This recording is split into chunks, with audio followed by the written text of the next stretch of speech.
para nós entendermos em que tempo, em que período, ou quais os períodos em nossa caminhada cristã que nós devemos adicionar algo a mais do que uma simples oração rotineira. Essa oração que Daniel, ele nos traz o relato aqui de que ele proferiu diante de Deus. Eu acredito que não foi aquela oração da sua vida comum, da sua rotina que ele fez. Eu quero que você veja aí em Daniel capítulo 6,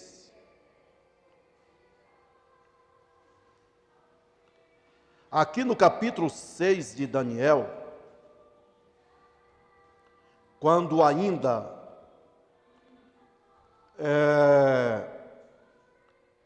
Nabonido, né? Nabonido me parece que era neto de Nabucodonosor. O seu nome não aparece aqui, aparece como Belsazar. E ele estava reinando sobre a Babilônia, e ele foi lubridiado pelos seus príncipes para dar uma grande festa, um grande banquete. Esse rapaz, ele era muito boêmico, ele era muito vaidoso. Aliás, desculpa, eu estou aqui misturando as coisas, né? Desculpem. Esse rei, então, ele foi lubridiado pelos seus príncipes para lançar um decreto para que ninguém adorasse outro Deus, senão ele mesmo, ou as divindades babilônicas. E observe que quando Daniel, aqui no capítulo 6, ele sabe dessa lei, o que foi que ele fez? Ele automaticamente, e parece que aqui é o verso 10, né? Isso, o verso 10 a seguir, eu não vou ler. Ele entra no seu quarto e vai orar como de costume ele fazia. Então, Daniel orava de manhã, meio-dia e de noite. Davi também, ele dizia: eu buscarei, todavia buscarei ao Senhor pela manhã, à tarde e à noite. Mas existem períodos em nossa vida, querido, períodos de aridez espiritual, de deserto, período de lutas, que vai exigir muito mais do que aquela oração rotineira que nós fazemos. E aqui, quando houve essa mudança de reino, do reino babilônico para o reino medo-persa, Daniel, ele lendo as escrituras do profeta Jeremias, você está vendo como é importante o cristão, ele ter um contato diário com a palavra de Deus, para entender as coisas que estão à sua volta e os acontecimentos mundiais. Então, ele, estudando a profecia de Jeremias, ele compreende que a desolação de Jerusalém e o cativeiro do seu povo seria por um período de 70 anos. E que os 70 anos já haviam chegado e nada de liberdade do cativeiro para o seu povo. Primeiro ponto que eu quero enfatizar aqui para você é que, mesmo Deus nos dando a promessa, ou liberando sobre nós uma palavra de promessa, nós temos que buscar o cumprimento da mesma. Jeremias ou Daniel poderia se acomodar, dizer, não, Deus falou, então as coisas irão acontecer. Não, não foi assim que aconteceu com Daniel. Ele percebeu que o tempo que Deus havia dado para o seu povo, de desolação para Jerusalém e de cativeiro para o seu povo na região da Babilônia, seria de 70 anos, o período já havia chegado e não havia nenhum vestígio, nenhum sinal para que o povo dele voltasse do cativeiro.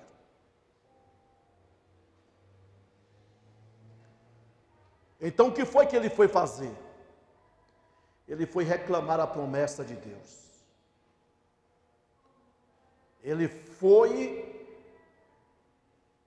se humilhar diante do Senhor e fazer menção do que Deus havia prometido para o povo dele.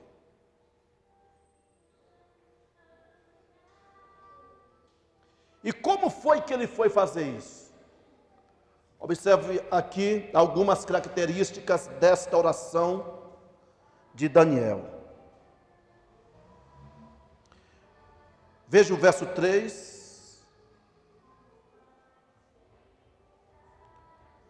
Por isso me voltei para o Senhor Deus. Ou seja, preste atenção. Aqui o centro não é Daniel. Ele aqui não ficou simplesmente chorando os seus problemas. O centro da oração de Daniel aqui também não foi demônios. Não foi aquilo que nós entendemos como guerra espiritual e ficar amarrando ou soltando demônios. Não. O centro da oração de Daniel aqui foi Deus. Ele se voltou para o Senhor, porque o negócio dele era com Deus, e era Deus que tinha a resposta para aquilo que ele estava buscando no Senhor. A oração dele não foi uma oração egocêntrica, simplesmente, desculpe a expressão, para vomitar diante de Deus os seus problemas. A oração dele primeiro foi se voltando para o Senhor. Como você tem orado? Você só tem ido a Deus se queixar dos seus problemas? Ou você tem contemplado o Senhor nas suas orações? Você tem se perdido no Senhor, uma força de expressão na oração. Você tem ficado maravilhado com a presença dEle. Ou você só tem carregado para Deus o seu fardo de problemas. Daniel estava diante de um grande problema. O tempo profético dos seus 70 anos no cativeiro tinha se cumprido. Ele iria orar a respeito daquilo, mas primeiro ele se voltou para o Senhor. Como é que você começa a sua oração?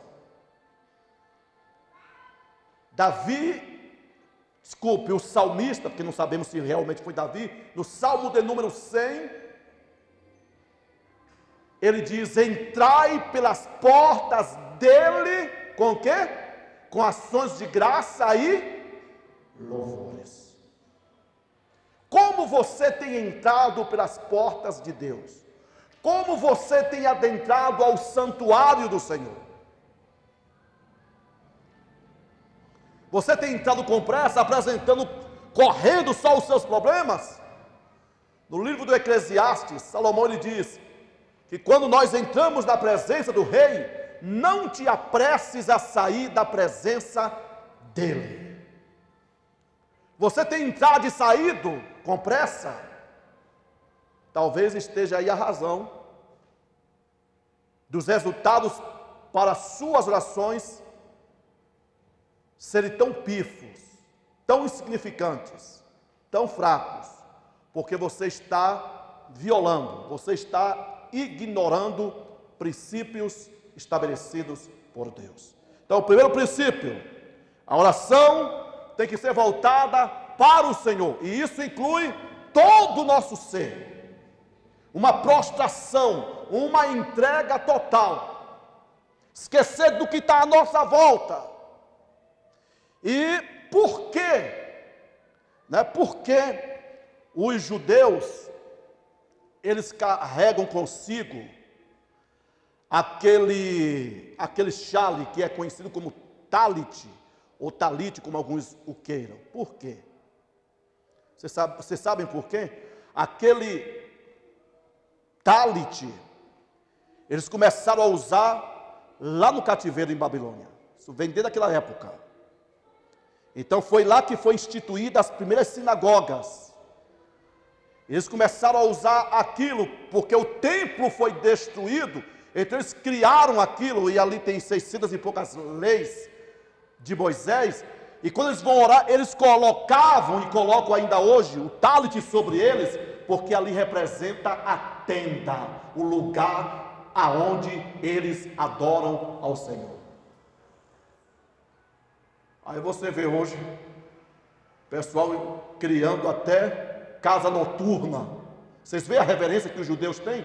Porque o nosso exemplo de adoração vem dos judeus. Basta você entrar numa sinagoga para vocês verem o senso de respeito, de reverência, mesmo eles não tendo ou não ter tido aceitado o Messias por causa de um sono espiritual que Deus deu para eles, para que a graça chegasse a mim e a vocês. Mas você vai ver o judeu em total reverência. Hoje você está vendo aí umas esquisitices no meio evangélico, entre aspas, e dizendo que tudo é para Deus. Então nós temos que ter reverência, amém? Mesmo quando você estiver no seu quarto, saiba como entrar na presença de Deus. Você está diante da maior autoridade do universo. Se você tem, se nós temos um padrão ético de como comparecermos diante das autoridades locais e etc., o que se dirá diante do Senhor de toda a terra? Será que é de qualquer maneira? É claro que não. Deixa eu dar uma cutucada na Larissa. Vou dar uma cutucada, vai ser pesada, mas não é só Larissa não. Aproveitou que eu me lembrei que eu brinquei com ela lá no Face, quando ela estava com aquela calça rasgada. Você sabe que modismo é aquele? Eu estava falando com a pastora, eu digo, meu Deus, eu vou ter que falar. Mas não tem nada a ver com você não, viu, Larissa? Eu estou aproveitando só o momento. E muitas pessoas estão vindo com aquilo para a igreja. Aquilo ali, o Senhor falou no meu espírito. Eu nunca tinha pensado nisso, irmão. Aquilo ali é modismo do espírito chamado Maria Mulambo. Mulambo quer dizer farrapos. Vem de uma palavra angolana. Vocês entendem, queridos, que as coisas não é tão simples como parece? Não tem nada a ver com você não, viu? Eu só me lembrei e eu estou só instruindo vocês para vocês ficarem espertos com essas modas que estão lançando por aí. Isso não é normal não, queridos. E aí você comparece diante de Deus assim, e tem muitos aí comparecendo nas igrejas dessa maneira, virou uma prática comum. A Bíblia diz, Deus está no seu santo templo, cale-se diante dele toda a terra. O que é isso? Reverência. Amém, amados? Não é de qualquer maneira, é com reverência, é com respeito, é com temor, é com tremor que comparecemos diante do Senhor. Como a Larissa nós estávamos conversando outro dia, estão pintando aí um jesuíno de cor de rosa, né, que aceita tudo. Cuidado com esses Jesus que estão proclamando por aí, porque o nosso Deus é santo e Ele exige santidade de nós. E quando Daniel entrou na presença de Deus, ele entrou para ter resposta. Você quer ter resposta? Então, procure preparar o seu coração. Davi, ele diz: preparado está, ó Deus, o meu coração, preparado está, cantarei, salmodiarei o teu nome. Não é de qualquer maneira que nós comparecemos diante do Senhor, queridos. Os sacerdotes da antiga aliança, para ministrar no santuário, o primeiro ritual deles, vocês sabem qual era? Quem sabe? O primeiro ritual do sacerdote para ministrar no santuário era se purificar. Por isso que havia uma bacia com água. Era se lavar, se limpar primeiro. Porque Deus é santo. Amém? Você não pode ter resposta de Deus se dirigindo a Ele como se fosse, nós usamos muito essa linguagem lá no Nordeste, como se fosse nosso parecer. Não é? Eu não falo muito isso. Não! Deus, Ele é Senhor. Deus é santo. Então compareça diante dEle com temor, com tremor, não exigindo, não reivindicando, mas como fez Daniel. Vamos para o segundo ponto aqui, e eu vou encerrar. Se o Espírito Santo nos der graça, continuamos na próxima semana, porque precisamos orar um pouco, amém, queridos? Por isso me voltei para o Senhor Deus, com orações e quê? E súplicas em jejum. O que é súplica, irmão? O que é súplica? Você vai para alguém suplicar, porque tem umas orações aí, eu não chamo isso de oração, eu chamo de reza braba. Quando alguém se dirige a outrem, você só suplica a alguém que está em uma posição superior à sua. Sim ou não? É um pedido de contrição, para que a pessoa olhe para você e veja a sua necessidade. Súplica tem a ver com contrição. Súplica tem a ver com reconhecimento da nossa necessidade. Você não vai para alguém que está acima de você e exige que a pessoa faça alguma coisa por você. Senão nem para a tua cara ela vai olhar. Vai fazer isso com a autoridade local. E como é que na presença de Deus nós iremos pedir de qualquer maneira? Súplica, acompanhada, aí entra aqui o fator jejum.